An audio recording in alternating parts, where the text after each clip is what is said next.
Ah, tá. Se você teve ou não contato, possível contato com alguém que foi infectado, né? Então, a gente tem dois universos. Um que é esse monitoramento que está sendo feito com os dados celulares, que a gente não fez uma escolha de entrar e a gente não tem uma escolha de sair, né? Talvez via judicial, mas não via um sistema, não via uma funcionalidade, né, que a gente esperava. E a gente tem esse outro sistema que está vindo, que é o Contact Tracing, que ele vai monitorar assim, ó, pessoas que tiveram contato com pessoas, né? E se alguém ficou infectado, então ele vai avisar as outras pessoas que ela foi infectada. É um sistema que está começando a implementar. Então, o que é a Apple e o Google, eles estão já implementando, né, no sistema operacional, a primeira versão já sai, mas hoje já tem, então, a API, né, que as agências de saúde dos países podem implementar. Então, por exemplo, o Reino Unido está começando, a França está começando, e as pessoas colocam e, basicamente, ele funciona da seguinte forma, vou explicar rapidinho para depois a gente debater. Se você optar por entrar nesse sistema, você pode optar por não entrar também, não precisa instalar nada. Ele vai usar o sistema do Bluetooth, né? O Blue Low Energy, né? Bluetooth Low Energy. E aí ele sempre vai ficar mandando um beacon, que é uma mensagem, né? Então, e aí tem uma questão de privacidade bem interessante, que eu acho que é o foco aqui, de como eles trabalham com isso. Então, eles não vão te identificar o seu celular, o seu aparelho. O que eles vão fazer assim, a cada alguns minutos, por exemplo, 5 minutos, o seu sistema vai ter um ID, né? O seu sistema vai ter um ID. Depois de 5 minutos ele fica trocando, ou seja, ele fica trocando o tempo todo para tentar garantir uma privacidade maior. E vamos supor então que eu tô com o meu sistema instalado, né? E é totalmente transparente, porque usa o Bluetooth. E aí eu vou no mercado comprar alguma coisa rápido e eu tô ali com 4, 5 pessoas, o meu Bluetooth manda um sinal, né? Para essas 4 ou 5 pessoas. Eu sou a digital, né? Manda para essas 4 pessoas. Todas essas pessoas vão registrar, ó, eu tive contato com esse ID. Ela não sabe quem é. E depois de 5 minutos esse ID já mudou, né? E as outras pessoas também mandam para mim. Então eu sei quem foram os IDs. Depois de 4, 5 minutos, tudo já mudou, né? Os IDs, etc. Mas suponha que eu, Diogo, comecei a passar mal, tal, fui atendido e fui detectado com o vírus, né? Então, eu posso também escolher ou não que isso seja alertado, né? E isso pode estar integrado, inclusive com as agências de saúde, né? E aí, falaram, ó, esse foi infectado. O que acontece? Vai existir uma base de dados com todos os meus IDs, né? E aí, diariamente, né, todos os celulares vão conectar por região, pegar todos os IDs que tiveram contato comigo, né? Mas já são vários e vai mudando isso. E aí ele vai avisar, ó, você teve contato com alguém que foi infectado, né? Então esse é o panorama que a gente tem, que já está começando a ser implementado já em vários países, que é essa ideia do contact trace, né? Antigamente, ou ainda hoje, talvez, você tinha um sistema de ligação, né? Você tinha um monitoramento que era manual. Ah, você teve contato com quem? Qual região? Eles ligavam para as pessoas. Isso tenta trazer isso numa escala maior e eles utilizam, então, essas técnicas, né? Para tentar fazer isso. Obviamente que todas essas tecnologias, tanto do isolamento social quanto essa de contact tracing, são estimativas, né? E você vai trabalhar no grosso, porque se eu fui no mercado e não levei meu celular, também isso não vai funcionar nem para um nem para o outro. Se a pessoa, por exemplo, 5 minutos antes foi no caixa eletrônico e deixou o vírus ali e eu fui depois e nunca cruzei com essa pessoa, também não é possível de detectar, né? Então são várias limitações que tem, mas essas são as tecnologias que existem hoje. Eu vou já parar de falar para vocês apresentarem e a gente poder debater. Espero que tenha dado um panorama assim, do que temos e como está sendo tratado. E a gente pode aprofundar depois. Beleza, Diego. Obrigada. Meninas, tem alguma perguntinha aí para tirar uma duvidazinha rápida antes da gente passar para a Isabel? Ó, o microfone bloqueado, atenção. Tem assim, quer dizer, A Heloísa colocou aqui uma informação de que esse sistema atual de não identificar as pessoas equivale ao controle das catracas do metrô. Quer dizer, perguntar para o Diogo se é mais ou menos isso mesmo, que é uma coisa não identificada, é só uma contagem, se a gente pode dizer assim. No sistema atual é só uma contagem. Ele não está ainda identificando as pessoas, é isso? Bom, é o que eles dizem, né? Sim, é o que eles dizem. O do Google e do Facebook, a gente tem acesso à norma técnica e é assim. Uhum. Agora, do governo, eles falam que eles fazem agregados. E aí entra muito a questão da privacidade, né? Porque a gente tem vários níveis, né? E conforme a gente aumenta os critérios de privacidade, a gente mata algum tipo de informação. Não tem como. Antigamente, né, se pensava que anonimizar os dados era uma solução. Então, eu vou tirar todo tipo de identificador único, né? Nome, CPF, RG, número de celular, tal. Só que essas técnicas se mostraram ineficientes, né? Porque cruzando base de dados, você consegue reidentificar, né? Fazer a reidentificação das pessoas novamente, né? Isso tem vários casos que são bem famosos. Inclusive, aqui no Brasil, né, o The Intercept fez isso com alguns dados. Uhum. Então, o que eles falam é que eles agregam por região, né? Então, assim, ó, a cada 30 mil pessoas eu vou fazer um agregado de informações e vou trabalhar com isso. Ok, é uma saída, mas vamos entender assim, esses dados, em algum momento, eles foram individuais. Para agregar algo, você agrega alguma coisa que é individual, né? Como que se dá esse tratamento? Saiu da operadora, né? A operadora agregou e entregou para o governo do estado de São Paulo os dados agregados, ou a operadora entregou para o governo de São Paulo os dados brutos e o governo do estado fez uma agregação. Porque se o governo do estado está fazendo a agregação, ele também tem acesso aos dados individuais, né? Então, no último minuto, também tem um problema de privacidade, né? Porque a qualquer momento pode desagregar esses dados, né? Se ele está só agregando para disponibilizar um gráfico bonito, é um problema de privacidade muito grande que a gente tem. Caramba. Bom, Manu, tem várias perguntas aqui. Vamos deixar essas pode outras intermediar. Pois é, Isso, acho que vamos deixar então para o final, então tá legal. Isso, eu vou passar agora a palavra para a Isabel, para ela dizer um pouquinho lá do contexto europeu, da Dinamarca. Não sei se, Bel, se você consegue falar pela Europa inteira, ou só pela Dinamarca, ou, né, quer dizer, nem isso tudo. Mas, enfim, qual é a visão sua aí sobre a Europa? Lembrando que a Isabel está lá horas para frente, né? São 5 horas aí. Bem, assim, a Europa assim, você tem os países têm definições muito distintas. A gente tem uma lei europeia, que é do GDPR, né, de regulação de dados, que foi imposta pela Margrethe Vestager, que é uma dinamarquesa, na realidade, ela que é conhecida mundialmente como a inimiga dos Estados Unidos e das empresas, porque ela realmente foi atrás até das questões de finanças também, de impostos que eles não pagavam e tudo mais, e ela realmente foi atrás disso e conseguiu e fez o certo. E hoje em dia, realmente, aqui é impossível você acessar qualquer site sem você não ter que aceitar. Tipo, você tem que entrar e aceitar. Eu vou e eu desligo sempre tudo. Tipo, eu tiro tudo, todos os meus browsers têm os cookies vetados, etc. E isso você pode fazer. E é uma forma de lidar com isso, né? Mas pelo menos a gente tem essa noção e isso criou, a discussão gerou uma consciência, porque muita gente nem sabia que isso estava acontecendo e estava acontecendo por empresas americanas, porque são as empresas que provêm os sistemas operacionais e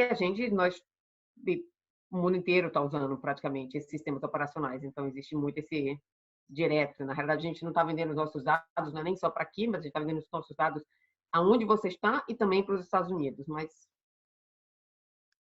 Então, as leis são complicadas porque as leis sempre atravessam esse outro lado, né? Da mesma forma que eu falo para as pessoas, cada vez que você usa o seu cartão de crédito, se ele tem um Visa ou um Mastercard nele, todas as transações passam pelos Estados Unidos. Toda e qualquer transação feita que tem esses dois símbolos então, não é só o seu país e o seu banco que sabe o que está acontecendo, isso está muito mais além, realmente, em questão de dados, quando a gente fala, a coisa é muito mais ampla. Com essa questão do Covid, agora, logicamente, tem essa preocupação. Alguns países da Europa, por exemplo, a França, queria uma coisa mais localizada, queria uma coisa mais fechada, mais agregada, na realidade, e isso não vai ser possível.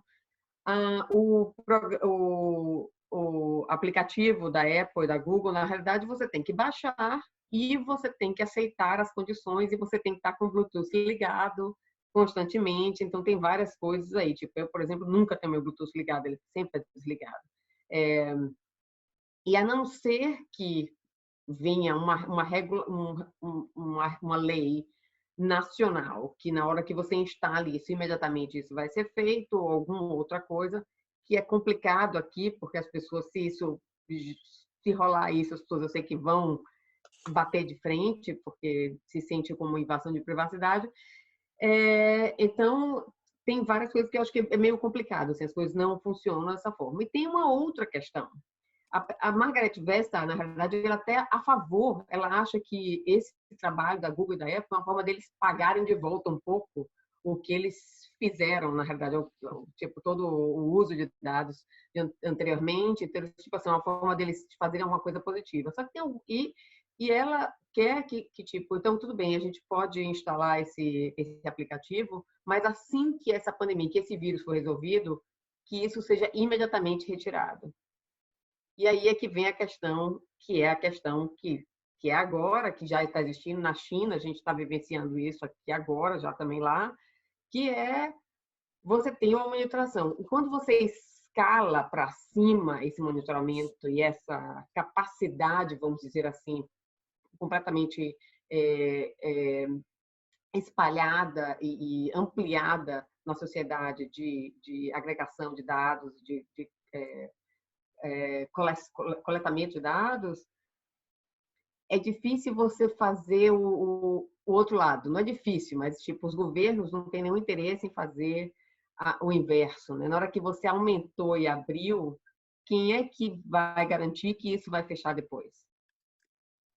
Né? Assim, quando abrir, quando todo mundo tivesse acesso, quem é que depois que vai fechar isso, ou vai querer fechar isso? Quem vai dizer que isso não vai só ganhar um outro nome e vamos para frente?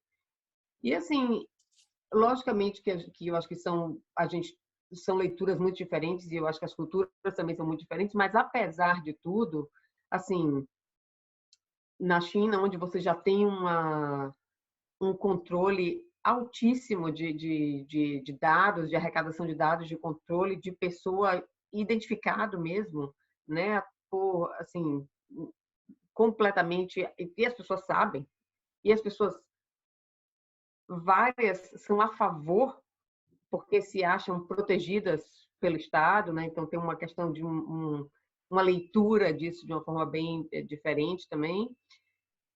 Mas é o grande irmão, é o Big Brother, na realidade, nesse sentido que, sem dúvida, a gente tá vivendo isso, né? E as questões aqui na Dinamarca, por exemplo, eles não estão fazendo isso, eles falaram que, tipo, no entanto que com as questões desses aplicativos, eles não estão nem colocando muita ênfase para as pessoas baixarem, até porque as pessoas estão respeitando muito e tudo mais. A Itália criou o seu próprio aplicativo, que na região, que está sendo usado na região da Lombardia, por exemplo, eu sei que a empresa da Ferrari acabou de reabrir, eles reabriram e mas eles fizeram testes com os funcionários. Os funcionários inteiros a empresa inteira fez o teste do Covid antes de voltar a trabalhar, para saber quem ainda era grupo de risco ou não, né? E quem já tinha tido, no caso, que tudo bem e tudo mais. Mas eles estão usando esse aplicativo que foi desenvolvido localmente para a área, na realidade, né? O Estado italiano também aceitou e resolveu implementar para poder ajudar. Desse aplicativo, eu não sei muito exatamente o que é que eles estão coletando, Eu acho, mas eu não tenho certeza que eles estão fazendo isso em comparação com uma rede de telefonia local, mas ainda assim mantendo porque eles têm eles têm que cumprir com as leis regulatórias europeias, né? Eles têm que cumprir com o GDPR. Então não tem como você burlar isso, porque senão você paga uma multa monstra e é o país que paga essa multa monstra. Então ninguém tem interesse em ser burlado. Então eles têm que cumprir com isso. Então graças a isso você tem uma certa, vamos dizer assim, um certo regulamento, né? Tipo, há um certo controle do que é coletado como dado ou não, né? Mas aqui, assim, essa questão, assim, de qualquer aplicativo, aqui, logicamente, uma coisa é você ter o resultado, e como o Diogo estava falando antes, dessa questão das antenas, né, de você ter essa leitura, e isso é o sistema de telefonia que passa para o governo, mas a gente tem que saber como esse sistema está sendo passado. Na Europa, esse sistema para ser passado, mas isso, mais uma vez, depende de país para país, mas se for de acordo com as leis do GDPR, eles têm que passar isso já anonimamente. Os dados já são anonimizados antes, né? Já são anonimizados antes, perdão. Mas é o que deve ser feito, né? Só que nesse momento ninguém tem capacidade para estar indo atrás com, né, com pente fino para saber se é exatamente o que está acontecendo, porque tem outros interesses, tem outras preocupações da questão do sistema de saúde. Antes de eu terminar, Manu, obrigada pelo convite também, eu esqueci de falar no início, obrigada por estar aqui, é um prazer. Bem, mas é isso, mais ou menos, e aí depois eu abro para as perguntas, que eu acho que é mais...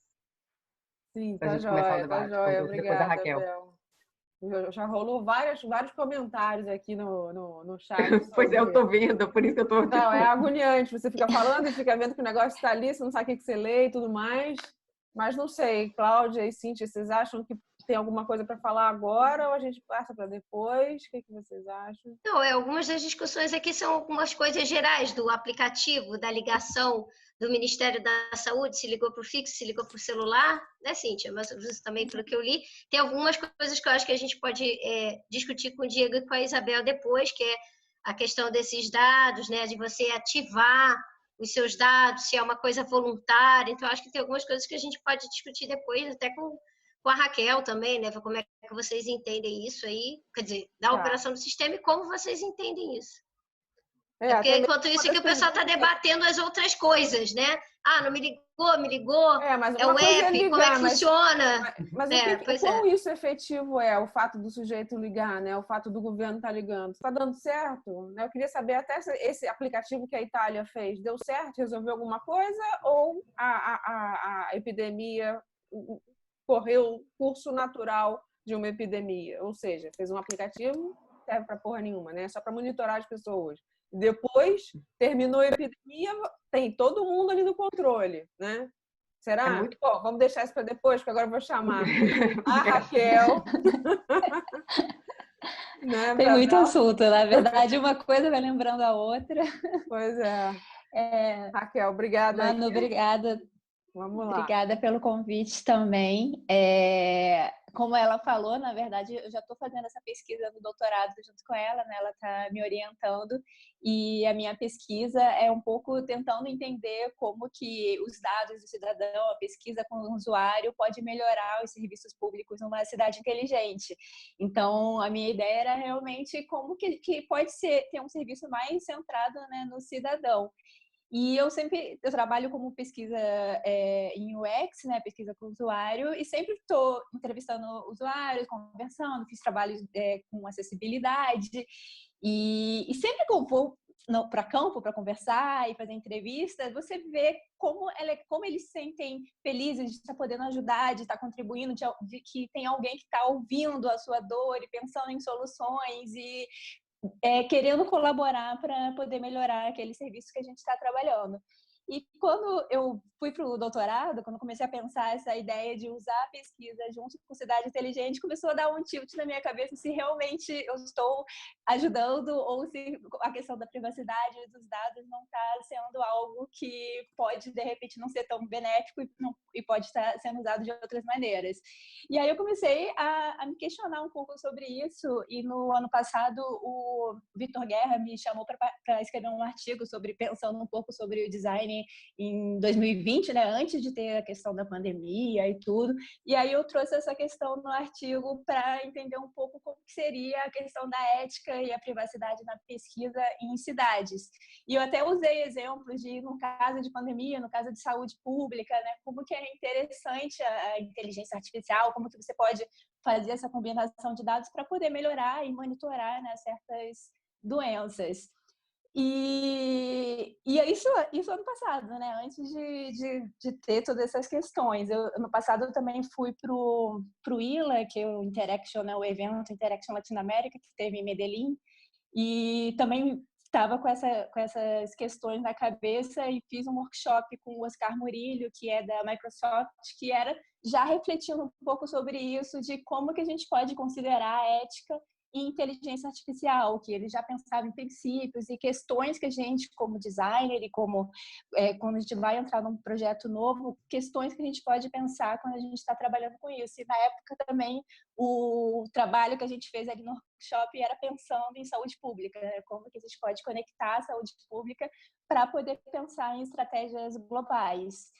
E assim, pensando em AI,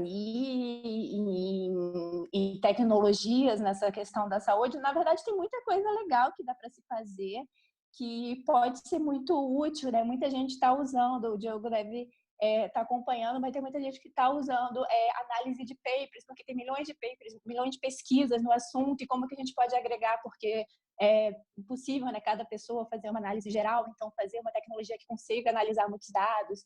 A questão de exames também, muita gente está fazendo uma análise de padrões de exames para saber o que é mais perigoso, o que vai agravar mais, né, no caso do Covid. Então, tem várias questões que são interessantes, né, que a gente consegue pensar e trabalhar a tecnologia de uma forma mais interessante.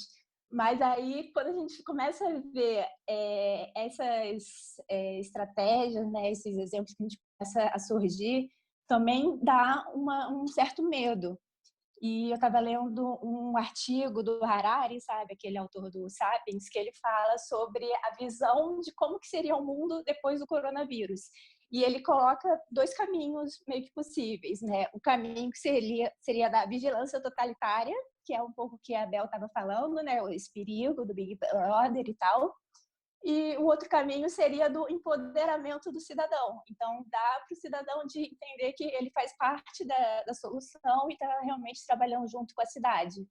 E aí ele coloca, tipo, dá alguns exemplos, né, do que está acontecendo no mundo, né? Tipo, na China, por exemplo, já ter reconhecimento facial, já ter essa questão dos celulares, a questão de temperatura corporal, né, de monitorar, até o que o Diogo falou também, quem teve contato com quem, né? Ele é israelense, né? Então ele dá o exemplo de Israel, que lá eles mudaram uma lei a partir uma lei que só era permitido na época se fosse um caso de terrorismo, e agora, por ser um Covid, por ser algo extremo, então eles estão aceitando esse tipo de vigilância. Na Hungria também teve mudança, né, e acabou dando mais poder para o governo. Na Índia também o aplicativo, lá não tem essa lei de proteção em direitos de dados, então na verdade o aplicativo pode fazer isso, porque está dentro da lei, né? Então ele pode fazer vários tipos de vigilância que na Europa, no Brasil, em outros lugares não pode. E aí, o que ele coloca também sobre discussão, que não é nem muito o que a gente estava falando, mas que me deixou bem preocupada, que é a questão da vigilância abaixo da pele, que é a diferença da vigilância para fora, quer dizer, que já acontecia, né? A câmera que está te vendo, aonde que você clica, qual é o site que você entra e tal.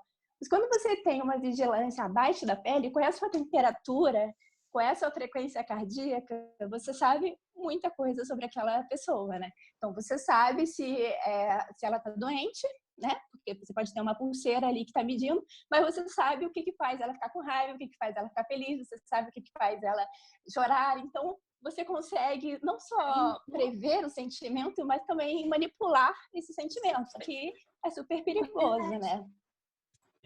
Tem algum... Aqui não. Bom, e aí, na questão da pandemia, assim, é importante, né, você ter esse tipo de informação, né? Você pode controlar, mas até quando que vai ter esse tipo de monitoramento? Porque, como a Abel falou, você não sabe muito bem quando que vai acabar, né? Por mais que falhar, quando acabar, tudo vai ser apagado e não vai ter mais essa tecnologia. Mas, assim, já tá uma coisa de... Não, tem que monitorar sempre, porque qualquer hora pode vir uma nova epidemia. Então, até quando que é importante, né, ter esse monitoramento. Liga aí pra ela. Eu acho que é atrás do computador. Tem algumas pessoas que estão com o microfone ligado. Desliga o microfone se vocês não estão falando, por favor. Eu estou ouvindo aqui, não sei se está querendo participar. Mas aí, falando sobre isso, sobre esse artigo, a gente acaba lembrando, né, do todo o escândalo que teve da Cambridge Analytica com os dados do Facebook, como eles conseguiram manipular a comunicação a partir do seu perfil no Facebook. Então, quando você tem mais informação ainda sobre o seu perfil abaixo da pele, né, você consegue manipular muito mais efetivamente. E agora até saiu o livro novo da Brittany Kaiser, né, que foi uma das pessoas que denunciaram manipulados, que ela fala como agora surgiram vários outros Cambridge Analytica, agora tem várias outras empresas que fazem, está muito mais sofisticado, então tem muito mais recursos, né, para a gente conseguir fazer e monitorar esse tipo de informação. E aí entre as deepfakes, que na verdade está ficando muito mais aprimorado, né, o tipo de comunicação e o tipo de manipulação. E aí, depois que começou a surgir isso, começaram a surgir as leis, né, na GDPR na Europa, agora no Brasil, como a Manu falou, a gente está ainda vendo essa questão da LGPD, mas tem essa diferença dos dados que a gente pode meio que tratar, os dados sensíveis, os dados que são mais pessoais e tal. E como o Diogo falou, mesmo que você fique anônimo, você tem que, quando você faz essa combinação de dados, né, a gente trabalha muito com pesquisa quantitativa, qualitativa e pegar o cruzamento de vários tipos de dados, você está entregando muito mais informação sobre aquele usuário do que aquele primeiro dado estava te dando, né? Por mais que seja muito simples, agora você consegue muito mais informação. E quando a gente fala de dado de geolocalização, é super complicado, é muito mais sensível, você tem muito mais informação quando você sabe por onde que ele passou, né? E aí eu fiquei meio que me questionando, até a partir do que a Manu trouxe para a gente, como designer, como pesquisador, como que a gente poderia pensar em, de repente, estratégias de tentar melhorar minimizar, né? Porque, na verdade, prever algumas coisas que às vezes é difícil, a questão da privacidade. E sempre que a gente está coletando dados, pensar em toda a fase, né? Não só da coleta, de estar anônimo, mas aonde que você está guardando e como que vai ser o descarte depois, sabe? Quem que tem acesso a esse dado, né? Quem da sua equipe está tendo, quem da sua empresa, quem da cidade, se está indo para fora, se você está guardando em outro país, né? Como a Bel falou, cada país tem um tipo de lei, né? Qual é o lugar que está sendo. Pensar nessa questão de anonimizar, que seria o básico, mas também aonde que você está armazenando, né? E o descarte também desses dados, né? Como que você pode descartar e como que você pode deixar para o usuário também essa liberdade para ele descartar, né? Descartar. E a gente pensar também em soluções que dê a liberdade para ele encontrar facilmente esse dado e conseguir apagar se ele quiser. Se ele quiser apagar o histórico, porque às vezes fica super escondido, né? Como a gente tinha conversado outro dia, às vezes é super difícil você chegar lá, né? Então, deixar claro ali como que ele vai conseguir apagar se ele quiser, ele ter esse acesso, né? E deixar bem claro por que você está usando esses dados. depois que teve a GDPR também, tudo quanto é site mudou, o layout toda hora aparecia aquela caixinha de estamos usando cookie, ok, todo mundo ok, mas tipo, nem sabe o que está usando, por que está usando. E aí tem alguns que deixam mais claro, olha, está usando para isso, ou você não precisa compartilhar todos os tipos de informação, para isso você pode compartilhar, para isso não, então dá uma liberdade, e eu quero compartilhar tudo, não, eu quero compartilhar só o essencial, ou não quero compartilhar nada, mas deixa claro por que você está pedindo nessa informação.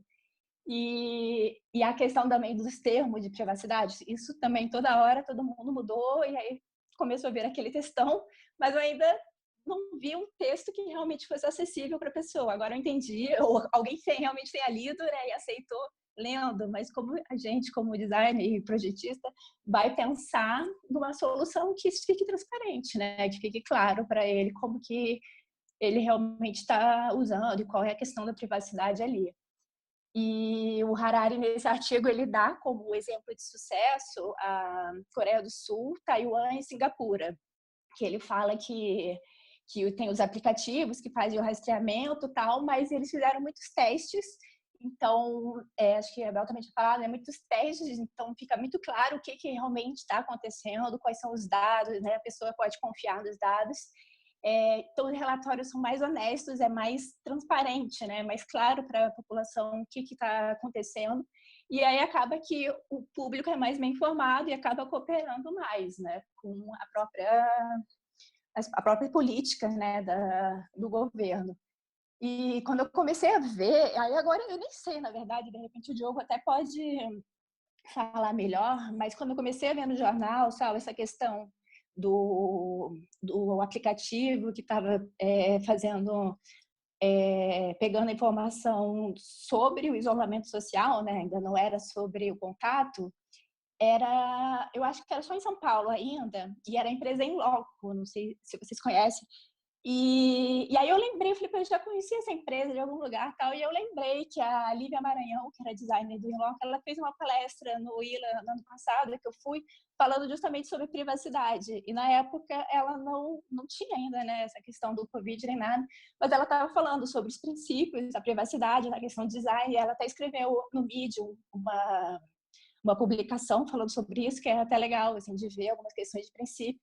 E aí eu fiquei curiosa e entrei no site deles. E aí eles, tipo, o site, na verdade, a empresa toda falando sobre a questão da privacidade, como eles são um aplicativo, são uma empresa, né, de geolocalização, mas se preocupam com a questão da privacidade. Então, eles falam, tipo, garantem privacidade e anonimato. Eles falam que quando a emergência acabar, os dados vão ser deletados, que também é aquela questão, vai acabar quando? Realmente vai ser? Dá para confiar, né? Eles falam que é com consentimento dos usuários, e aí isso também eu fiquei meio que na dúvida, porque quando você baixa o aplicativo, o usuário fala, tá lá no termo de privacidade que todo mundo aceitou e não tem muita certeza do que estava escrito ali, né? Ele fala que tem técnica de criptografia e tal, são índices agregados, então eles não vão dar nenhum dado que é vinculado à pessoa, mas sim do mapa geral, né? E lá também eu achei curioso que no final tem, se você não quer participar, eu te ensino como te excluir do Apple, dos seus dados e tal. Então tem um caminho para você sair e não ter os seus dados compartilhados.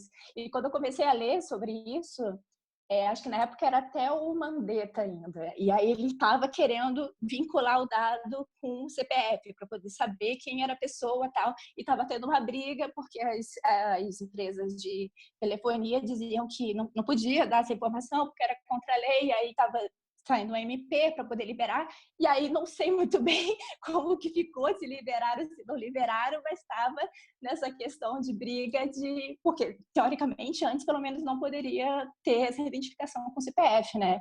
Mas eles já estavam querendo mudar. E aí, assim, finalizando um pouco, né, essa fala, eu peguei um pouco essa ideia que o Harari trouxe no final, né, do artigo, falando que quando as pessoas conhecem os dados científicos, né, quando está transparente, quando elas confiam nas autoridades públicas, eles geralmente fazem a coisa certa sem a necessidade de um Big Brother, sem a necessidade de ter alguém ali assistindo o tempo todo, te monitorando e tal. Então, que realmente uma população motivada e bem informada é muito mais poderosa e eficiente do que uma população monitorada e ignorante. Então, essa questão da transparência acaba sendo um ponto principal para realmente ser efetivo, né? E é isso. Fico guardado. Obrigada, Raquel. Bom, muitas discussões aqui. Agora eu vou pedir para as minhas auxiliares. Vai lá, Claudinha, fala aí. Não, eu tenho umas observações que assim, vão passar pelo chat aqui. Acho que a Cíntia pode depois também, que ela costuma ser a nossa relatora durante as nossas reuniões, então eu sei que ela já está calibrada para fazer isso, mas assim, eu vejo que a gente tem aqui em linhas gerais algumas discussões, né?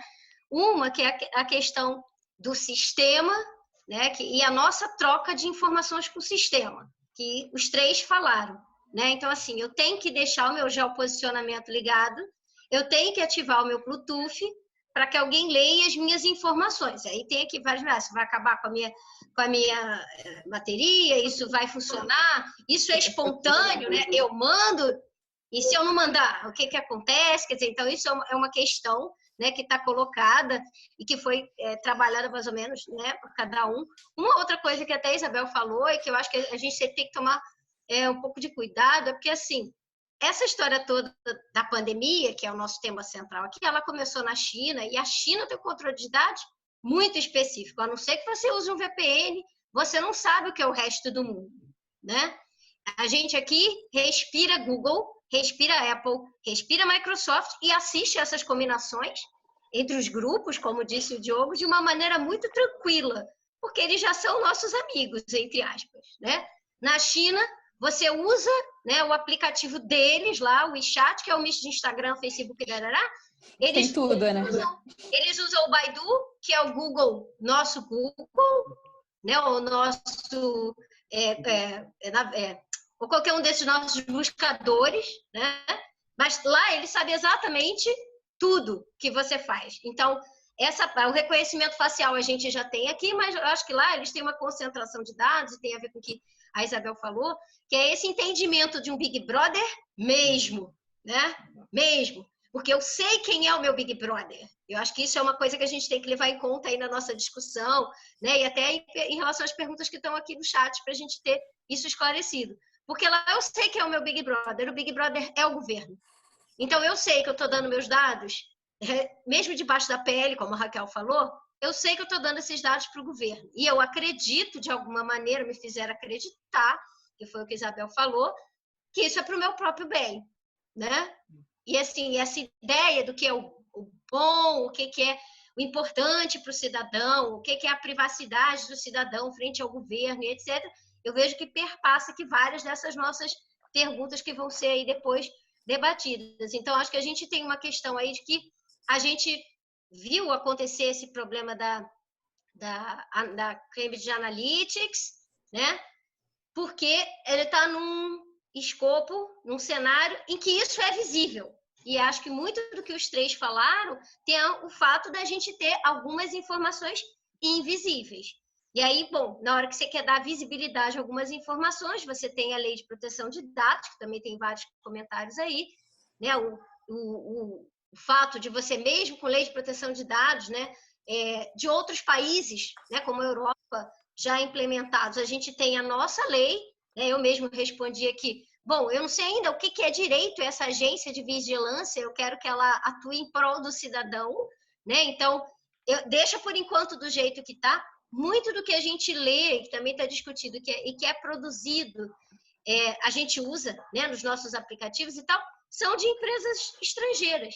Então, eles ainda estão nesse movimento de adaptar, quer dizer, a gente está vendo esses novos termos, né, de aceite de uso de vários sistemas, que aí você não lê, que é outra discussão, você lê, isso é legível, é fácil de ser lido? Não, o cara bypassa e fala, não, eu vou usar esse aplicativo, eu não quero saber, eu dou ok aqui e vou me embora. e que isso ainda vai ser adaptado para a nossa lei também de proteção de dados. Então, assim, quando a gente vê todo esse cenário, que a gente não sabe que lei é essa, a gente não sabe quem é que está usando os dados, a gente não sabe que proteção está sendo dada ao usuário, se os dados estão agregados, estão desagregados, estão na mão de quem, né? Eu acho que a gente tem aí esse assunto por uns 25 anos de discussão. Né? Ou o tema de pandemia e fora de pandemia, que se você for pôr ponto de vista, né, dos dados ali, né, da questão das linguagens, né, das trocas de dados ali, como o Diogo falou, acho que a gente tem uma visão. Se você for ver a visão da cidadania, como a Isabel falou, é outra visão, né? E a Raquel também falou desse empoderamento que está lá no artigo do Harari. Será que isso vai ser a nossa oportunidade de empoderamento? Ou será que a gente só vai assinar embaixo da vigilância? Eu acho que a gente está aí num momento de meio termo bastante complicado. Então, assim, só tentando sintetizar, porque eu estava aqui acompanhando os que entraram e saíram nessa aula, né? Então, alguns podem não ter visto toda a discussão, e a gente, né, trabalhando aí um pouco sobre isso. Cíntia, nossa host, né? Ela é muito boa nisso. Peraí, você bloqueou o seu microfone. Eu fiz ao contrário. É isso. A Claudine já fez um resumão de tudo, né? Eu acho que a gente tem mais comentários do que perguntas em si. Mas eu tentei agrupar aqui, eu fiz uma planilha e tentei agrupar pelo menos um comentário que respondia ao outro, tá? Para a gente agrupar. Eu acho que vale a pena passar por eles, né? Já que a gente ainda tem tempo também para ver, tá? Uns eu já cortei porque, tipo assim, surgiram algumas dúvidas para o Diego, que depois a Isabel já cortou, já respondeu, tá? Então, já não vou passar de novo por eles. O Diego falou muito sobre o contact tracing, né? E aí surgiu a questão se vai acabar com a bateria do celular isso. Foi eu. E aí, Diego? Eu ficar com o Bluetooth ligado o tempo inteiro e toda hora conectando, pronto, vai matar em meia hora na rua. Não, na verdade, bom, vamos lá. Então, existe essa tecnologia que vai ser implementada. Ela usa uma tecnologia que é o BLE, né? Que é o Blue Low Energy. Então, assim, do ponto de vista de energia do celular, vai gastar muito menos do que você usar o Waze, por exemplo, que usa o GPS, a tela, entendeu? Então, assim, esses sensores usam muito pouco da energia. Então, assim, vai ser irrisório, né? Obviamente, você vai ter que aceitar, porque perguntaram no chat, eu tenho que optar? Sim, você vai optar se você quer entrar ou não no sistema. Se você optou, você sabe como ele vai funcionar. Você tem a opção de não entrar também, que é esse universo do contact tracing. No outro, do governo do estado de São Paulo, você nem sabe que entrou, mas você está lá, né? Então, são esses dois pontos, né?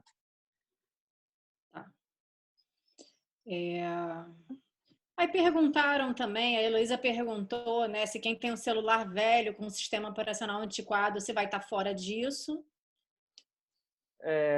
Do contact tracing, sim, né? Você precisa estar com o sistema operacional atualizado, tal, precisa ter a tecnologia também do Bluetooth, mas para o monitoramento, né, de isolamento social, não, você não precisa nem ter GPS, na verdade, porque eles usam os dados que eles têm, os dados das operadoras de celular, né? Então, da Vivo, da TIM, da Claro, da Oi, e a TIM, a Vivo, a Oi e a Claro, elas não sabem sua localização de GPS, tá? O GPS fica no aparelho. Eles encontram a sua localização, eles fazem uma estimativa por conta da triangulação das antenas, tá? Então, você não precisa nem estar com o GPS ativado. Só o fato de você estar ligado e com o sinal no seu celular, você está sendo monitorado. Você pode desligar o GPS, eles vão saber que você está. E isso é muito louco, assim, da gente pensar, porque é um monitoramento que inicialmente começou de uma forma pelo Google. Eu lembro que em 2008 eu trabalhava na Ericsson, e aí o Google lançou o Google Maps um pouco antes, né? Mas eles lançou para celulares, tipo, tinha acabado de sair o iPhone, né? O Android era horrível ainda. E eles lançaram o Google Maps, e aí vocês lembram que você abriu o Google Maps, a gente tinha aquele celular meia boca, não tinha GPS, né? Só que você abriu o Google Maps, ele mostrava uma bolinha, assim, ó, tipo, numa região, assim, tipo, não tão grande, mas mais ou menos precisa, falando, você tá aqui. E a gente, cacete, como é que ele sabe que a gente tá aqui se a gente não tem GPS? E na época a gente até foi pesquisar, tal, e olhamos, entendemos a tecnologia do Google, demos as notas técnicas do Google, e na verdade o Google, olha a sacada do Google, ele fazia o monitoramento, né? sem as operadoras necessariamente saberem disso. Então, quando você está com o seu celular, você tem a informação das antenas, né?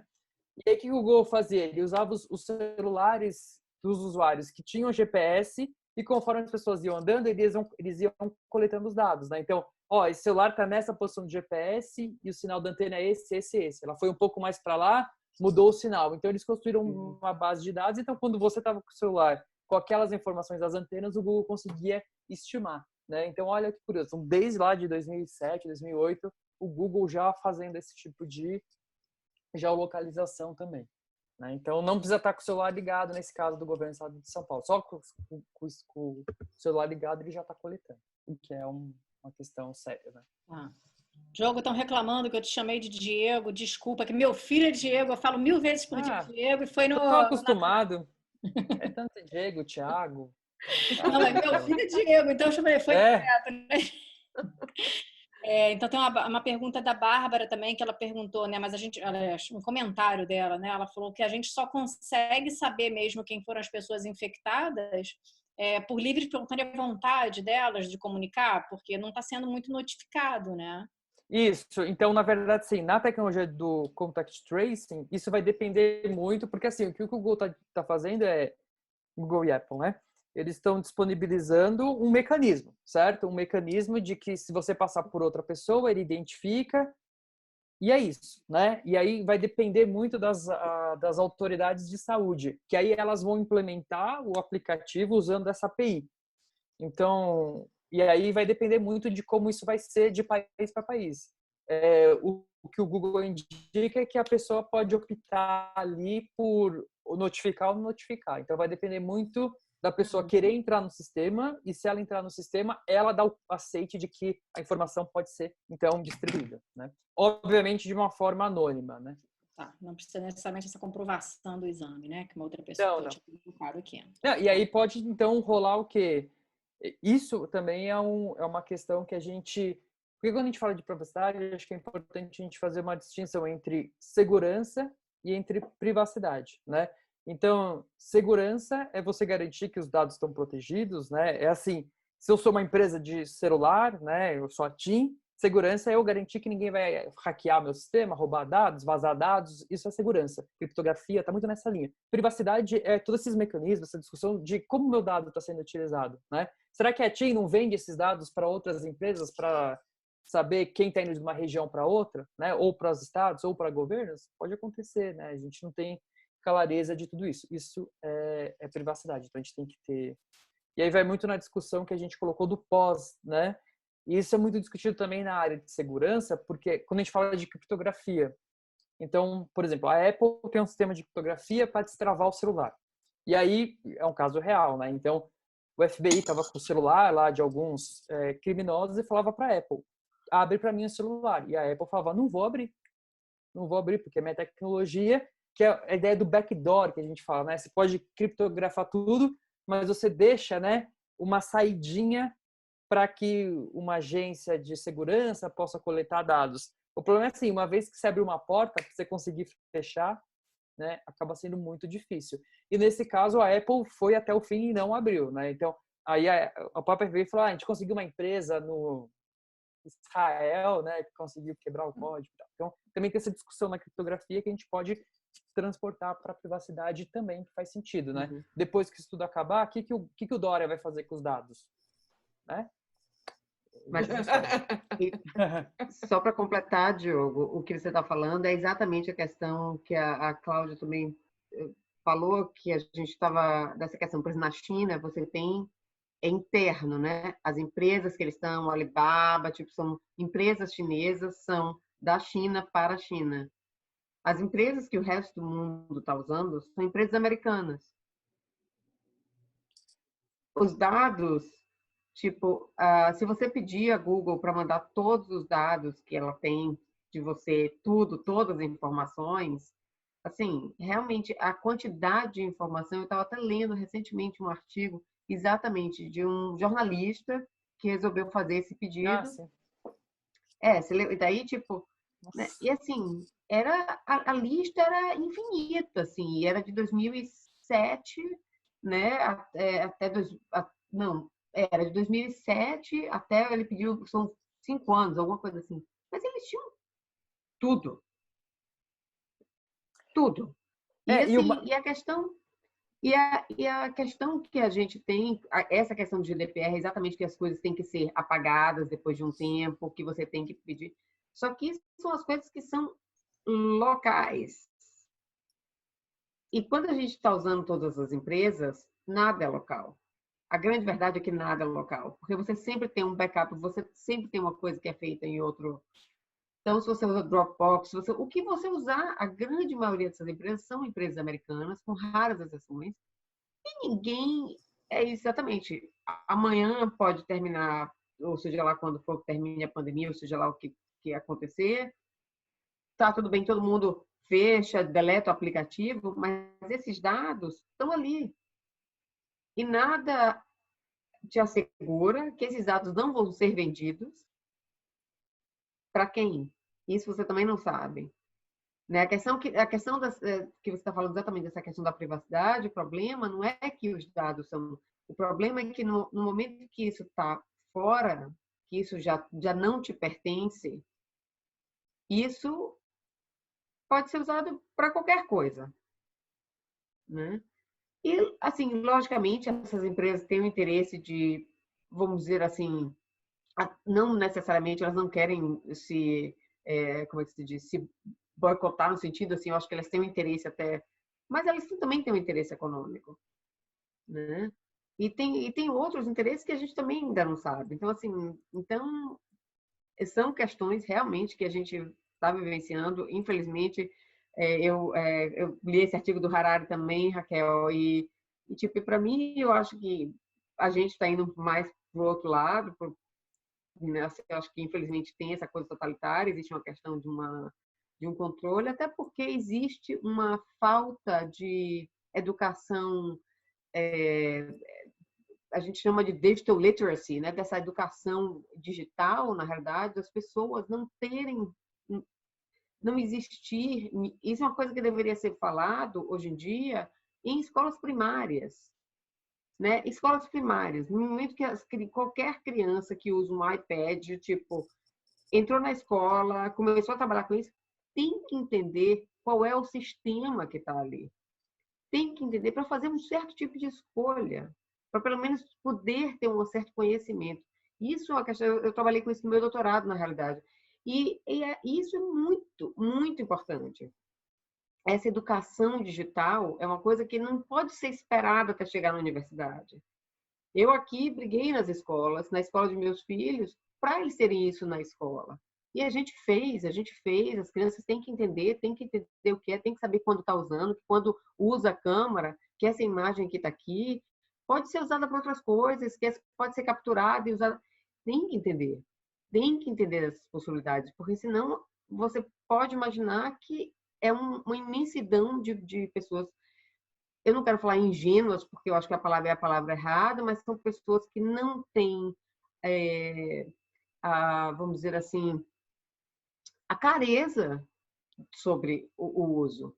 E isso realmente nesse ponto, podem virar todas vítimas de alguma coisa, né? Então, isso realmente é uma questão seríssima, que eu acho que em matéria de educação a gente tem que pensar lá atrás. Então, essa questão da privacidade. A gente mesmo não tem essa clareza, né? A gente não sabe exatamente o que está acontecendo. A gente, supõe lá, os prefeitos e os governos estão usando, mas o que vão fazer, né? Imagina, tem gente que não tem né, com uma classe social mais baixa, não sabe o que está acontecendo. Eu estava até conversando com a Claudinha quando começou essa questão do aplicativo, daí ela falou, eu vou desligar o meu GPS, mas acho que já não adianta mais, né? Não é só isso. Mesmo a gente que acha que entende como está sendo controlado, não é o GPS, isso já está sendo monitorado. E um outro ponto que acho que é legal trazer para discutir é que, na verdade, assim, o processo de coleta, a gente fala muito das empresas americanas, né, que coletam muito, mas aí se a gente pode pensar assim, os dois sistemas operacionais hoje mais utilizados do ponto de vista de celular, né, de sistema operacional móvel, são americanos, né, Android e iOS, né, basicamente existem esses. Só que quando a gente desce o nível e a gente vai pros aparelhos mesmo, a boa parte dos aparelhos, elas são asiáticas, né? Ou Samsung, LG, coreanas, ou Huawei, Xiaomi, Chinês, Oppo, chinês, né? E é até muito interessante, porque acho que foi ano passado, não, 2 anos atrás, foi numa conferência na Indonésia, B3E, na área de design, inclusive. E aí estava o vice-presidente de pesquisa da Samsung, ele foi o keynote da conferência, e ele falou, e ele mostrou alguns dados lá, e um dos dados era que eles estavam vendo alguns comportamentos, e eles coletavam a forma como a gente programa o alarme. E aí ele mostrou assim, ó, tá vendo? Então, a média do pessoal de Singapura, eu lembro de Singapura porque ele falou, ó, eles colocam 4 alarmes para acordar a população de Singapura, em média. Tal. Então, assim, ok, o sistema operacional é Google, o Google está coletando os dados, mas os fabricantes também coletam uma série de dados. Lógico. Uhum. E aí, então, assim, acho que também já está entrando numa questão geopolítica. A gente pega o TikTok. Por que os Estados Unidos está tão puto com o TikTok? É por isso, né? A criançada, adolescente, americano, tudo indo para o TikTok, que é chinês, né? De uma empresa chinesa, pelo menos.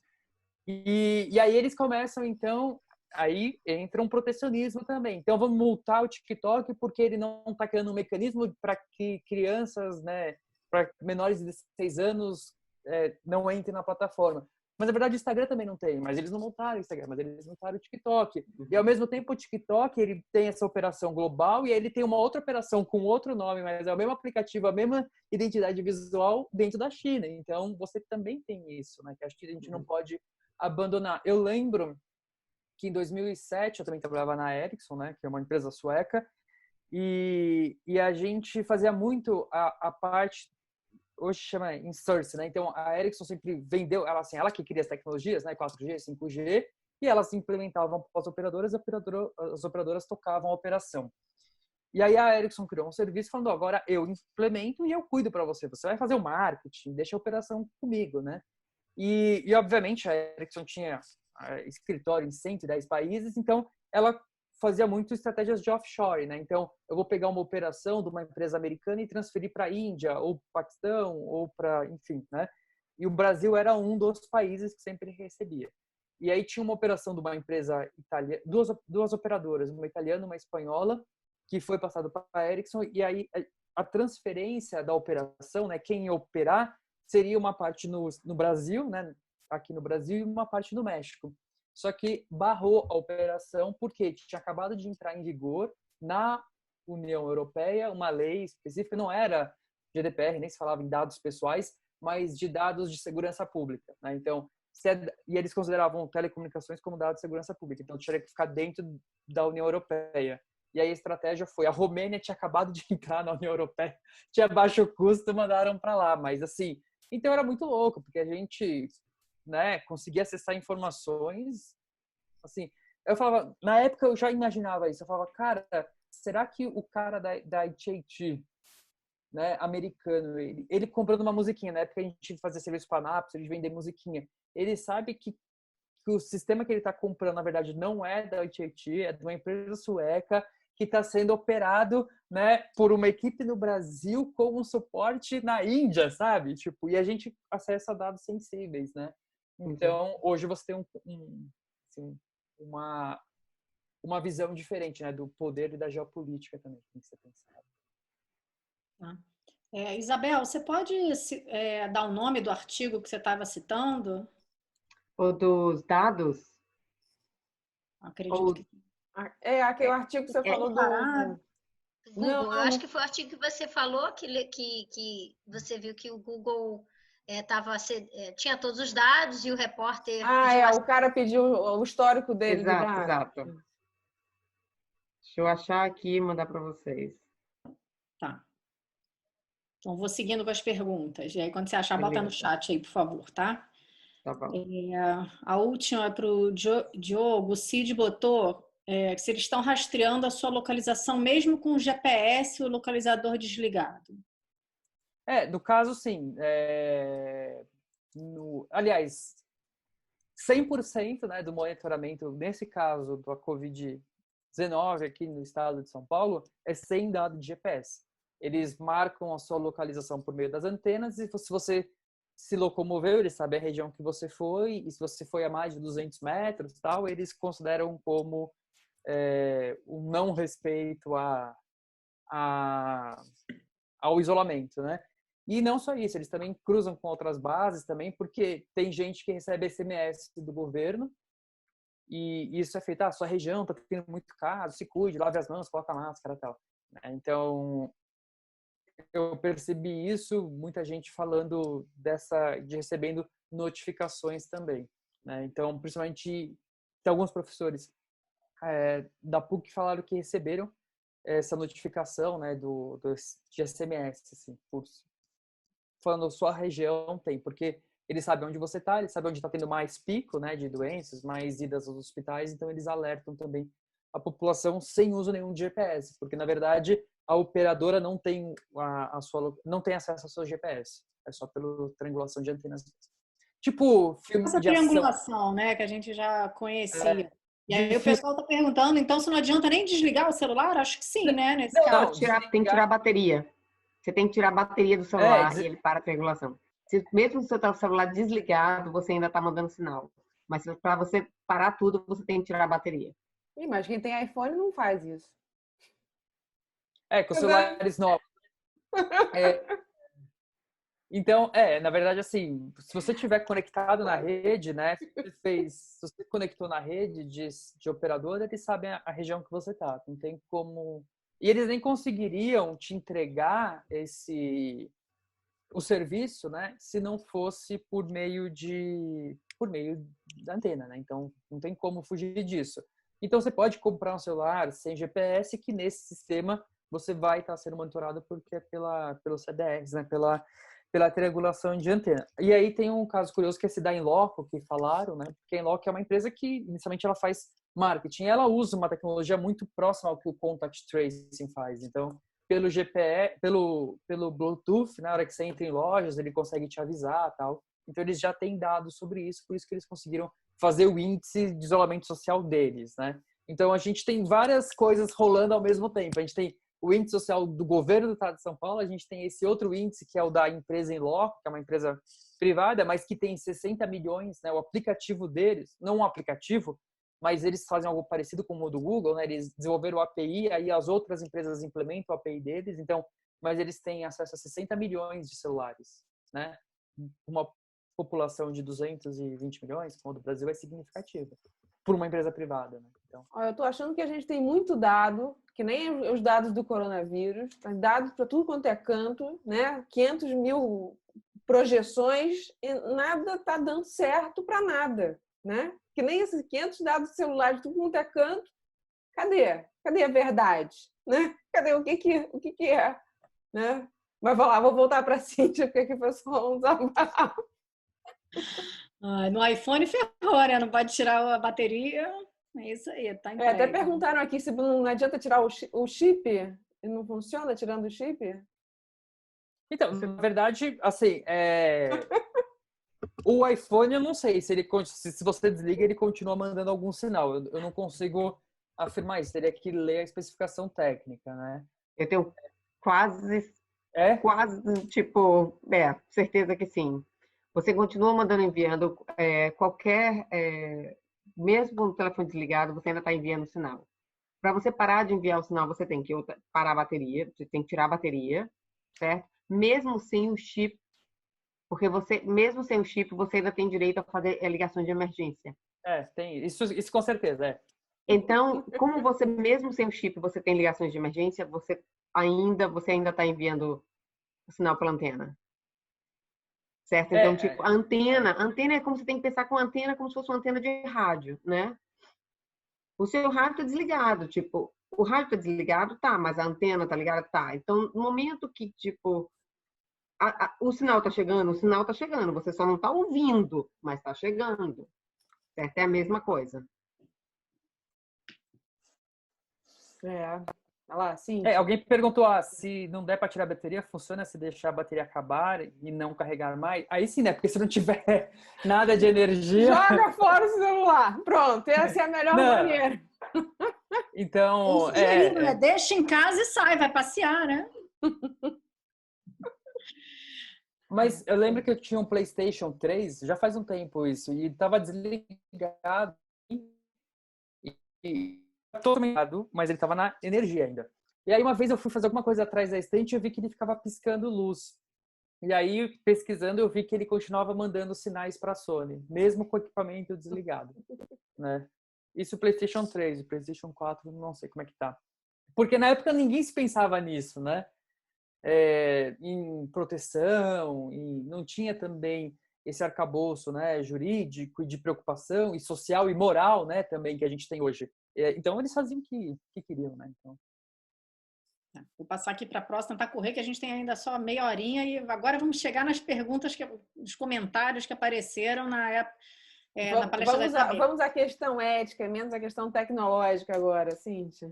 Não sei. Eu ia falar sobre aquela questão que a Claudinha já botou aqui, se você também colocou, se é efetivo ou não, aquele negócio do Ministério da Saúde ficar ligando, disseram que plano de saúde também era ligando. Não, porque eles estão coletando esses dados todos e eles estão tomando, que decisões estão sendo tomadas, né? Porque cada um coleta de um... É aquilo que eu falei, tem uma imensidão de dados, cada um coleta de um lugar. A prefeitura pode coletar dados, o governo pode coletar dados, o governo federal pode coletar dados, né, no Ministério da Saúde, e estão tomando que decisões. Eu queria saber até que decisões estão sendo tomadas a partir dessa ligação. Né? Eu não consigo acompanhar aqui, mas acho que o pessoal até andou comentando, sim, sobre isso. A Manuela falou do app, né? Tinham várias perguntas aqui também falando sobre isso, quer dizer que existe um monitoramento, ao mesmo tempo teve uma questão de que, como assim, né? Os casos que, se você está sentindo mal, você vai lá, eles não te classificam como contaminado necessariamente, né? Você precisa de um teste, né? Então, assim, são procedimentos diferentes. O que eu entendo, né, que é a questão aqui é o que estão fazendo com esses dados, já que existem fontes diversas. Então, eu tenho o Ministério da Saúde com um aplicativo, eu tenho o Ministério da Saúde com um telefonema, né? E a gente chegou aqui à conclusão também que ligam tanto para o fixo quanto para o celular. A gente tem os dados que estão coletados pela prefeitura, no caso aqui do Rio, ou pelo estado de São Paulo, e alguém botou aqui também Vitória, quer dizer, a gente tem vários lugares do Brasil que estão tendo monitoramento dos seus governos, locais, municipais ou estaduais. Então, eu já tenho os 3 níveis, né? Então, assim, o que eles estão fazendo com esses dados? O que esses dados estão servindo para fazer o planejamento, para fazer o rastreamento, para completar. Hoje eu ouvi uma notícia, né? Até comentei com o pessoal de tarde na aula, que a gente, parece que tem 10 mil testes de Covid que foram feitos e agora eles precisam botar desses 10 mil, quantos tem contaminados, eles não falaram, nessa lista aí dos contaminados, que a gente ainda não sabe.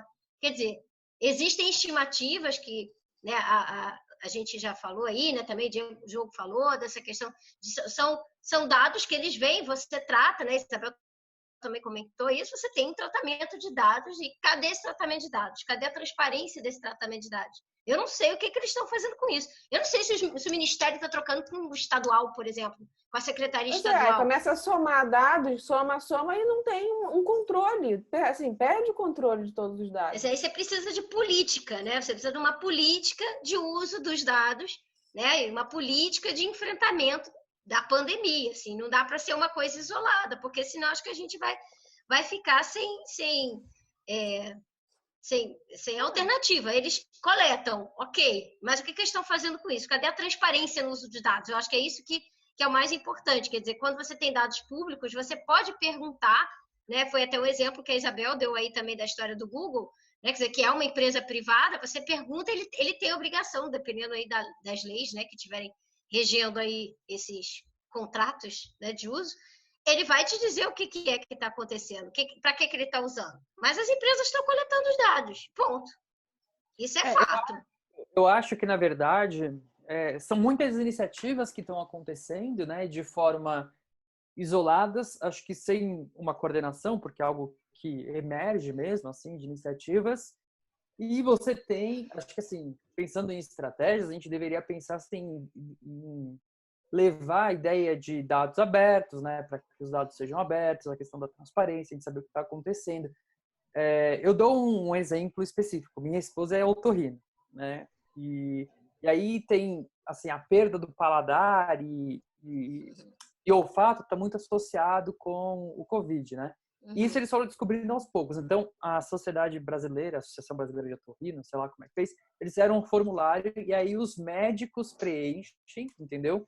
Falando, eu atendi esse caso, tinha esse diagnóstico, blá, blá, blá. Então, assim, só precisa entenderem que já é uma outra base que ninguém nem sabia que existia, a não ser os médicos otorrinos, entendeu?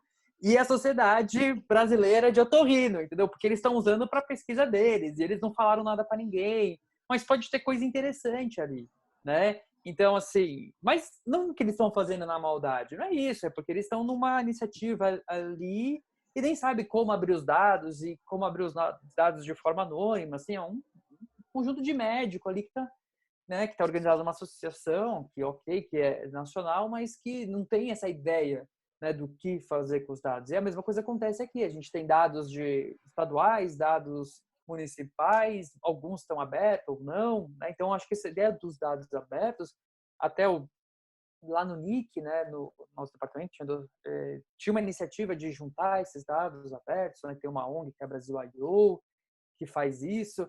Então, mas assim, é muito fragmentado. Mas não é um problema só, acho, do Brasil. Mesmo na China, que existe esse controle e todo mundo usa o WeChat para tudo, né? Para pagar, para comer, para, enfim. E também teve subnotificações, né? Então, do nada, subiu 1000 casos de mortes na China e eles falaram, dados que a gente tinha perdido, tal, etc. Enfim, na China a gente não dá para confiar muito em nada, mas Exatamente. Eles vão contar a notícia que você quiser acreditar agora, Diogo. É que você quiser ouvir. Aqui exato. Então, e eles eu mudaram o método também, né? No meio do caminho eles estavam medindo de uma forma, depois mudaram. Aí é difícil comparar, né? Quando muda. A Rússia não tinha nenhum caso do dia para noite, contabilizaram 10 mil? Como assim? Isso a gente não... Pois é. Eu lembro Nossa, mas off-topic, mas é interessante. Eu lembro que quando foi na Olimpíadas de Pequim, que ano que foi? Vocês lembram? Foi 2008? 2008. 2004 foi Atenas, isso, 2008. E aí eu tava morando nos Estados Unidos, que eu trabalhava na Ericsson de lá. E aí eu lembro claramente, assim, que a gente ia sempre tomar café lá no lugar e tinha as TVs.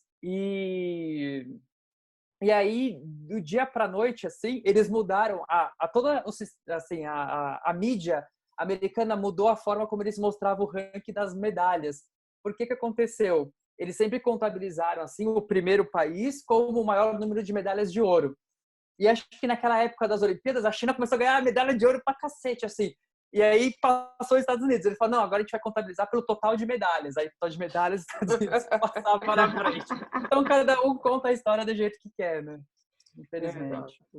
A Isabel podia falar para a gente um pouco aí o que ela acompanhou aí sobre essa questão dessa consolidação de dados, né? Que ela está assistindo aí, pelo menos na Dinamarca. Se está tão controverso como a gente tem visto aqui ou na China, nesses países que a gente não sabe, cada hora é um número maluco, quer dizer, se existe alguma transparência. E a Venezuela? Vai, Bel. Não, pois é, bem diferente, assim, só um parênteses, eu botei aqui o link, na realidade o caso não foi com a Google, foi com a Amazon, mas é super interessante, eu recomendo vocês lerem, coloquei o link já aqui no chat do artigo.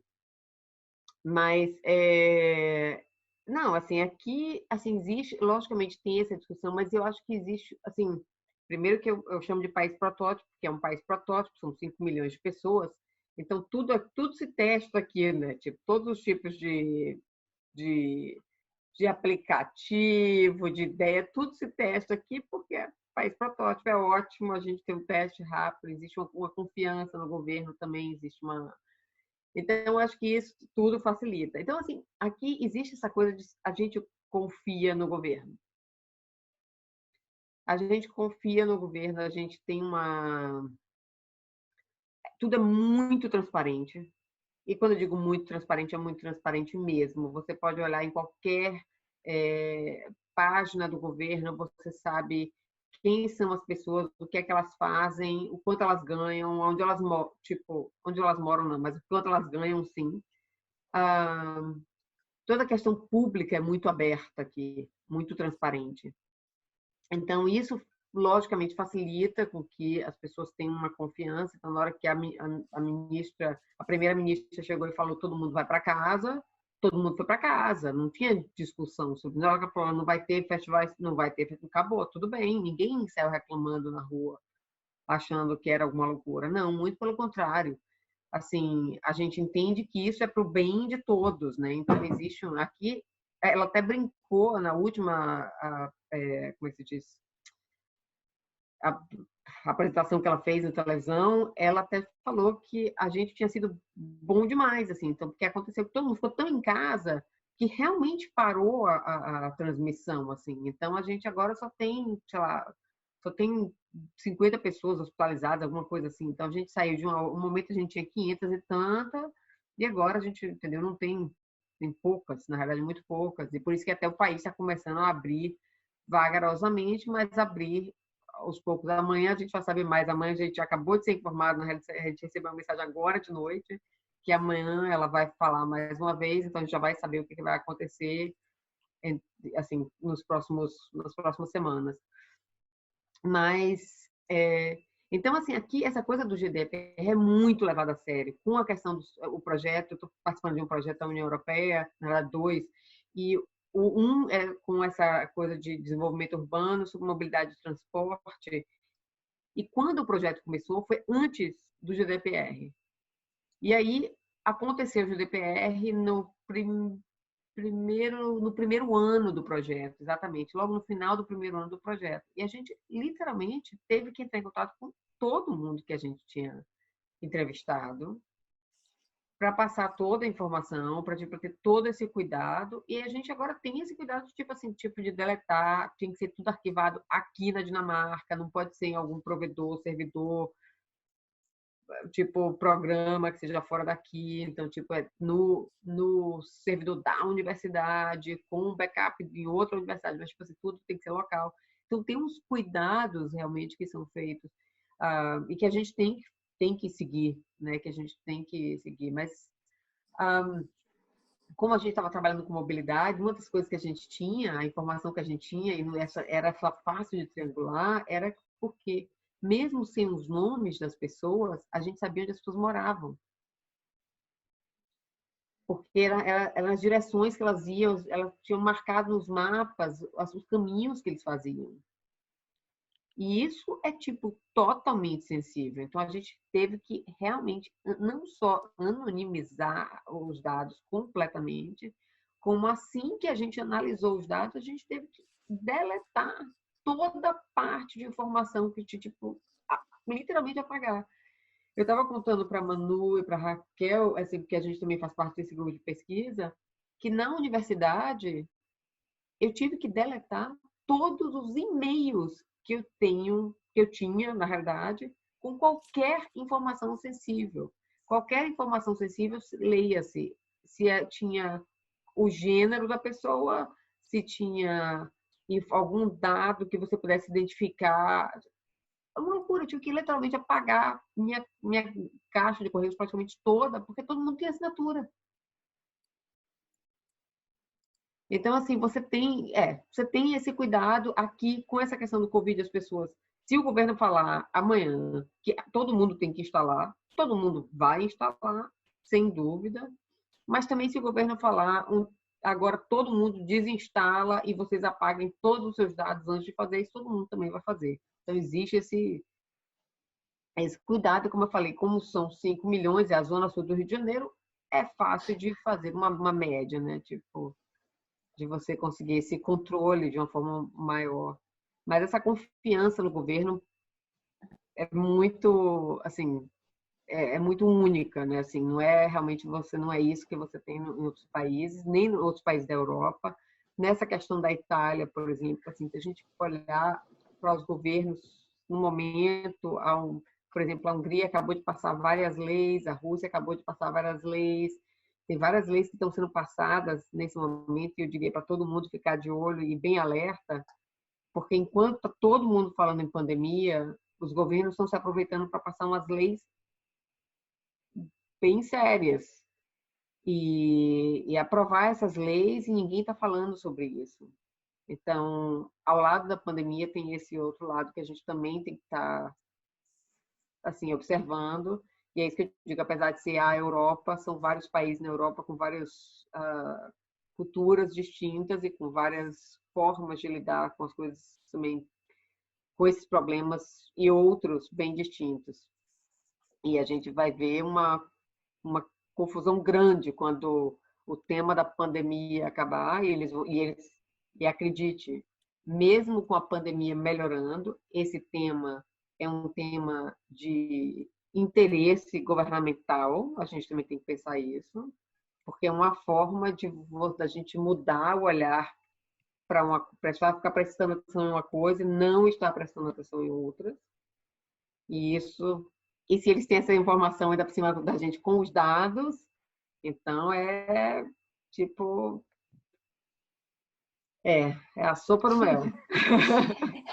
Eu queria só complementar que a Bel estava falando sobre a questão de pesquisa, os dados que a gente está coletando e aonde armazenar, né, digitalmente, que você tem que apagar e tomar cuidado, mas não só digitalmente, mas também fisicamente, porque às vezes a gente acaba trabalhando com workshops de cocriação e post-its e não sei o quê, e está colocando todos os resultados expostos ali na parede, por mais que esteja só sua equipe ali andando, quem que está vendo aquelas informações que estão ali? Não só digital, que você tem que tomar cuidado para guardar, mas fisicamente também, quem da empresa, quem da onde que está passando, que está tendo acesso àquelas paredes que às vezes fica tudo meio que exposto. Então, pensar até como trabalhar esses dados físicos, né? Ok, vou seguir aqui. Algumas pessoas deram exemplos desses artigos que estão saindo, né, notícias sobre essas previsões de como será o mundo depois do Covid, né? Não vai ser mais igual, tudo que vai mudar. Design não vai poder mais usar post-it, hein? Não vai, só digital. Aquela sala cheia de post-it, todo mundo pegando na mão. Tem que ser anônima. Acabou o design thinking. E aí, depois, para a argumentação da Raquel, começaram a surgir questões em cima do como, né? Assim, o medo que pode ser também das pessoas usarem todos esses dados que ela falou, né, pro mal, não só pro bem. Essa é a questão, né? Esse é o medo, né? Que são tantas possibilidades, né? Várias pessoas comentaram, assim, que a gente ainda não sabe como esses dados vão ser usados, né? E a confiança mas aí, que vão ter. Por isso que aí acho que é um ponto só assim comentar rapidinho da LGPD, né? Que ela foi adiada e aí nesse sentido eu vejo que talvez possa ser algo prejudicial, porque naquele momento, assim, com a LGPD pelo menos a gente ia ter regras claras, né? Do que seria feito, um processo de transparência. A gente teve esse adiamento, talvez seja algo talvez a Isabel possa comentar exatamente disso, né? Que acho que na Europa talvez exista, tanto para as empresas, uma segurança jurídica maior, né? Do que eles estão fazendo e eles não estão enfrentando, como também para a sociedade, né? Porque é justamente isso. É muito curioso a gente pedir as maiores empresas de tecnologia, como Google, Facebook, pedindo, vamos regulamentar, por exemplo, inteligência artificial. Eles querem regulamentar justamente para ele ter esse arcabouço jurídico de que eles saberem onde eles estão pisando, né? Acho que Sim, surgiram muitos comentários aqui também em relação à LGPD, muita gente deu aqui sua posição, né? E até falando isso, se a questão não é só a gente aceitar ceder ou não, né? Também saber como eles vão ser usados, quem vai usar, né? De uma forma transparente, né? Aí a Tainá perguntou, né, se vocês acreditam que há um trade-off entre saúde e privacidade. eu acho que assim, com processos claros, né, com técnicas de privacidade bem aplicadas, com transparência, esse trade-off você limita quase nada, né? E nesse momento de pandemia a gente precisaria disso. É a minha crítica que eu faço ao sistema do governo de São Paulo, né? a iniciativa é louvável, ok, eles querem monitorar. O fim, né? O fim, ele é o que a gente quer, né? A gente quer que as pessoas não vão para uma UTI, estejam totalmente lotadas e elas morram na rua, né? E eles usam isso para identificar o índice de isolamento, então tá baixo, então não vou liberar a quarentena, vamos segurar mais um pouco, tal. É louvável, mas o processo ele é totalmente opaco, né? A gente, por isso que eu falei, o que as operadoras estão mandando, né? Eu ficaria confortável se eu soubesse, as operadoras estão mandando por região de 30 mil num polígono de tantos quilômetros, essa informação condensada que entra por essa API. Isso não existe, a gente não tem nenhuma informação de como isso é feito. Esse é o problema. E é isso que a gente tem aqui na Europa. É isso que a gente tem como tracear, na realidade, a gente tem como saber que tipo de informação eu posso entrar em contato com a minha operadora de telefonia e eu sei exatamente que tipo, eu posso pedir a ela, eu quero saber qual é a informação que você usa minha, qual é a informação que você tem sobre mim e você tem que me passar isso.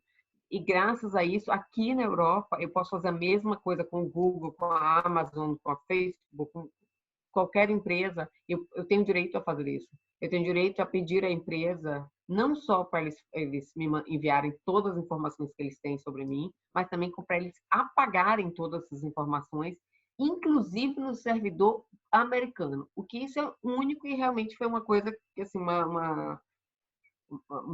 um ganho, vamos dizer assim, né? Enorme daqui da Europa, dessa lei. Agora, tipo assim, uma coisa é a Google me falar, olha, eu apaguei, a gente apagou tudo, tal. Agora não dá, os backups existem. E aí eu acho que, só complementando, aí eu acho que vai muito o papel do design, acho que é muito fundamental. Eu dou uma experiência própria, assim, eu estava, né, trabalhando numa pesquisa em Londres no começo do ano, e aí eu instalei o mapinha, né, do metrô de Londres e tal, e depois eu atualizei meu iPhone, e aí um dia eu recebo um alerta do iPhone, da Apple, né, no próprio sistema operacional do iOS, falando, ó, esse aplicativo está coletando dados de geolocalização, e aparecia o mapa do aplicativo e em cada momento que ele coletou dados, assim, no mapa, né? Então, espaço-tempo, eu falei, filho da puta, vira todo o meu trajeto, né? Eu nem imaginava, porque estava em background, né? E então, assim, obviamente foi uma técnica de design que me trouxe uma informação, uma transparência que me ajudou. Então, eu optei naquele momento por desabilitar a geolocalização para aquele aplicativo. Então, eu acho que o design também tem esse papel de trazer essa transparência, né?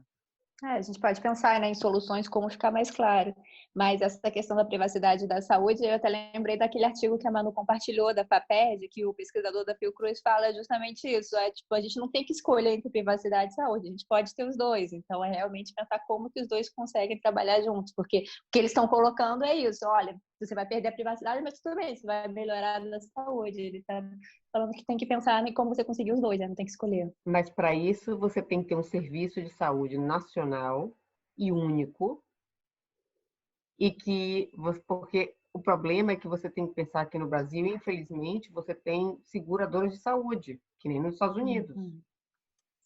E aí, da mesma forma que quando você vai comprar a sua passagem de avião, ou sua passagem, seja do que for, seu bilhete, ou sua roupa, ou seja o que for que você faz na internet, que o preço para você é diferente do seu colega que está lá do outro lado, a partir dos seus outros comportamentos, das outras coisas que você fazem, a mesma coisa pode acontecer com o seu sistema de saúde. Então, isso é muito complicado, porque em se falar em democracia, a gente não, né? Então você realmente tem um controle muito maior sobre esse tipo de informação, então o seu seguro de saúde vai ser um determinado preço a partir do seu histórico, por exemplo, pode saber o seu histórico, quanto você fica doente, quanto não fica, quando você vai no médico, quando você não vai, que tipo de doença tem na sua família, então tudo isso vai ser, entendeu? Linkado e, assim, se você tem isso num sistema de saúde estadual, público, como a gente tem aqui, para a gente isso é ganho. Por quê? Porque se ele sabe que na sua família tem câncer de intestino, você vai ser chamado para um teste quando você tiver 40 anos, para ele já começar o acompanhamento, para qualquer coisa você já ter um tratamento, certo? Então, você tem um cuidado. Mas eu não estou pagando a mais por isso. No particular, ele Eu vai não te recebo cobrar nenhuma mais caro. conta. Eu não estou recebendo nenhuma conta, eu não recebo nada, né? Então, tipo assim, isso é para todos. Isso é para mim e isso é para o cara que mora na rua. E é igual, certo? Então, tipo, isso é uma diferença. Não, e a questão aqui também da farmácia, né? Que você sempre dá seu CPF para comprar remédio. Tipo, o que ele tá querendo saber do seu CPF e o que ele sabe de todas as doenças, todos os remédios que está vinculado e quem, além da farmácia, tem esses dados também, né? Quando você pensa em... Que aqui você tem também, certo? Aqui você compra o seu com o seu cartão de identidade, que é o seu cartão de saúde, na realidade, que é o mesmo, igual, né, aqui. E na realidade, essa informação, para eles, para a gente e para mim também, isso é super importante, porque eles sabem, se você está tomando esse tipo de medicação, você não deve tomar esse tipo de medicação. E se você, por algum acaso, houve algum erro em algum lugar, essa pessoa também vai poder, sabe, te orientar. No caso da Suécia, eles fazem isso até com álcool. Então, cada pessoa tem um limite de quanto de álcool pode comprar. Quer dizer, e a partir disso eles acompanham, porque se você abusar disso, então eles também já podem começar a fazer uma avaliação de quantas pessoas eles vão precisar para cuidar de tratamentos de pessoas com... Então já é todo um... Então isso já existe com álcool aqui do lado, na Suécia. Aqui na Dinamarca a gente não tem isso, mas a Suécia tem aqui do lado. Bom, gente. E eles fazem isso e isso é assim. Bom, eu ia só falar uma coisa para a Isabel, assim, vamos lembrar que no Brasil as operadoras de saúde elas são chamadas de seguradoras. Então o nosso plano, né, eles analisam todos os nossos dados da mesma forma que eles analisam todos os dados para fazer o seguro do seu carro. Eles fazem o seu seguro saúde. E aí ele vai botar todas essas variáveis, gênero, idade, doença pré-existente, que geralmente se você tiver uma pré-existente, estiver fazendo um plano novo ou migrando de plano, ele não vai cobrir, porque não é problema deles, né? E assim, e todas essas outras questões que eles têm, por exemplo, com as farmácias parcerias, e aí se você chega e diz, meu plano de saúde é X, nessa farmácia, ele vai pedir o seu CPF, com certeza, né? Ele está te dando, entre aspas, um desconto, porque ele vai compartilhar essa sua informação com a sua seguradora. Né? Assim, acho que é realmente muito diferente, isso merece uma boa discussão. Né? Isso, e por isso eu vou pegar aqui o gancho, né, para dizer que a gente vai encerrar agora esse meetup de hoje. Eu queria agradecer muito aos pesquisadores aí por terem enriquecido aqui a nossa discussão. A gente ainda tem muitas perguntas e muitos assuntos que ficaram lá. E aí eu até já combinei aqui com a Cláudia, a gente vamos fazer um outro meetup aí para de repente pegar uma coisa mais específica do que surgiu ali dentro dessas várias perguntas. Eu gravei aqui, se vocês quiserem assistir, depois eu vou botar isso, apesar de eu ter gravado no meio do caminho, né? Mas porque eu esqueci no início, mas boa parte ficou aqui. E assim, talvez eu vou dar uma olhada aqui nos links e pegar e de repente postar os links juntos para vocês conseguirem ver essas coisas que estão, várias coisas que estão aqui. E Manu, se você puder depois fazer uma cópia do chat aqui, do Messenger, eu vi que tem várias perguntas, mas eu não estava tendo como responder e tal. Então, se você puder fazer isso depois e me mandar até só como e-mail mesmo, tipo, e daí eu dou uma olhada, e daí se quiser a gente responde no próprio site onde você postar o vídeo. Beleza. Com algumas respostas, com prazer. Sim. Eu salvei aqui tudo que foi discutido, assim, todo o chat eu salvei, mas assim, não separei, tem conversas que estão assim, truncadas, como eu estava conversando com o Wagner Diniz, falando da LGPD, é uma dificuldade até, né, para a Cíntia, porque a gente tem que ir passando nos comentários que tem 2, 3 pessoas conversando entre elas, mas assim, eu acho que é um assunto que tem, né, muita coisa a ser discutida, e por isso a Manuela estava aqui no chat com a Manuela falando, cara, vamos precisar marcar outra, porque tem quantidade de subtemas aí que, né, que eles três já citaram, né? Eu acho que a gente tem muito pano para manga, né? Se a gente for, né, pensar em assuntos mais específicos dentro dessa grande temática, que não necessariamente precisa estar dentro do foco da pandemia de novo, né? A pandemia era uma questão, mas eu acho que a gente tem novos assuntos que estão aparecendo, questões que não foram, né, discutidas, como a questão do acesso à informação, a tecnologia, desculpa, acesso à tecnologia, né? A gente está falando de cidades inteligentes, e aí falaram de experiências em países, né, com menos recursos, na África, até na América Latina, o que deu certo, o que deu errado. Então, acho que a gente tem muita coisa para discutir ainda sobre essas temáticas, né? E, Manu, super obrigada pela oportunidade. Foi ótimo. Obrigada a Foi um vocês. prazer. Super obrigada a você, Bel. Diogo, de novo, né? Nada, eu que agradeço. Diogo. Obrigado, Manu. Obrigado. Raquel, aos obrigada. debatedores, Isabel, Raquel, todo mundo. Foi Obrigado, ótimo, claro. gente. Sempre Obrigada. um prazer. Super obrigada. Beleza, A gente gente. agradece aí o pessoal que participou e que agradeceram Exato, todo mundo aqui que também, participou, né? pois é. E aí a gente Não, vai isso. juntar aí todas as informações e os agradecimentos para compartilhar com vocês depois, né, além da Isso. gravação. Isso. Maravilha. Então tá joia. Tchau, tchau, gente. Obrigada. Tchau, gente. Boa super noite. obrigada. Obrigada aí. Participantes, foi Bom final de ótimo, todos tarde aí. vocês. Chegamos, acho que a 80 pessoas aqui, mas foi ótimo. Isso. Tchau, Valeu, gente. tchau, tchau. Tchau, tchau. Tchau, tchau.